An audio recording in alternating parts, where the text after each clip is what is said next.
wouldn't want to dive into these, you know? What's the best part about making cookies? Definitely eating them. Today we're making snickerdoodles, but we're gonna be making them with a pumpkin glaze on top to celebrate that fall flavor. Okay, the first step is checking to make sure that your butter is nice and soft. You don't want to melt the butter at all, so we're just gonna microwave this for a minute, well, 10 seconds, and then see if it's soft enough. Okay, so this has been microwaved a little bit just to soften it up, and you can see how easily I can just touch it.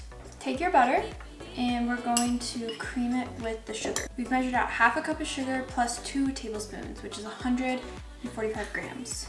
I'm just gonna be using a handheld mixer, but you can use this in a standing mixer like a KitchenAid. Next, we have a full tablespoon of vanilla, And then just 1 egg. Finish combining the wet ingredients by mixing in the vanilla and the egg. Okay, so that was our wet ingredients, and now we are going to do our dry ingredients. We want 200 grams of flour, so that is about 1 2/3 cups. Measure out your flour with a kitchen scale if possible. So we're gonna add half of our flour at a time just to slowly incorporate it. Okay, we're gonna add the other half of our flour, but first we need to add our baking soda and cream of tartar. Cream of tartar is that key ingredient for snickerdoodles. It gives it a little bit of a unique flavor, and it acts with the baking soda to do the chemical reaction to give your cookies a little bit of rise. So we're gonna add that into our flour. And I have a teaspoon of salt. Mix that all together. Add the rest of your flour.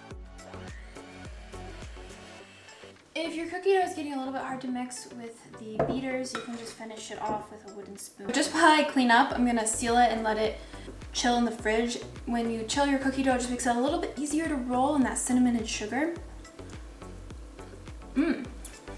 It's tasty. Okay, before snickerdoodles go in the oven, we have to roll them into cinnamon and sugar.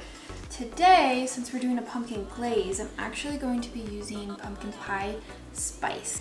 It just adds more of that pumpkin-y fall spice flavor, but you can just use regular cinnamon. So I'm gonna add about a tablespoon of pumpkin pie spice, and then granulated white sugar, about half a cup. You don't have to be super precise with your sugar and cinnamon or sugar and pumpkin spice measurements, since you're just going to be rolling your dough, and it will depend on how big your cookie dough is. So now it's time to roll this slightly chilled cookie dough.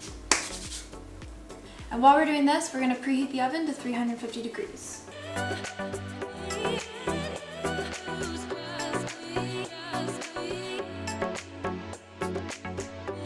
Once all your cookies are rolled in the cinnamon and sugar, lightly press each one of them down, and then we're going to toss them in the oven.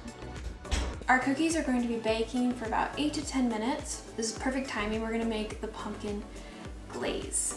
This glaze will only use 2 to 3 tablespoons, which will leave you, if you're buying a can of pumpkin, with some pumpkin left over. You can make pumpkin spice waffles. You can put it into oatmeal. I like to mix it in with just a little bit of cinnamon and pecan. You can also make pumpkin bread. I have a delicious pumpkin bread recipe that I will leave a link to. I add in more pumpkin spice. It's just a little bit there, probably half of a tablespoon. For the good stuff, we have some powdered sugar. And we're just gonna slowly whisk this in, alternating a little bit of water until we have a nice consistent glaze. So good. I'm gonna actually add a little bit more pumpkin spice in mine just because I really like the flavor. This is looking really good. We're gonna wait for the cookies to come out. Remove the baked cookies to a cooling rack. This helps circulate air and they will cool down faster. Okay, we're gonna let these cool for 5-10 minutes. Once cooled, dollop that delicious pumpkin glaze on top to the desired taste level. These are our delicious pumpkin snickerdoodles with that pumpkin glaze. Well, that was a super fun recipe. I'm so excited to dive into these snickerdoodles. That pumpkin glaze smells so delicious. I hope you guys give this one a try, like it as much as I do, and let me know what you think in the comments below. Thanks for watching. Pure magic. They're so good. They're delicious.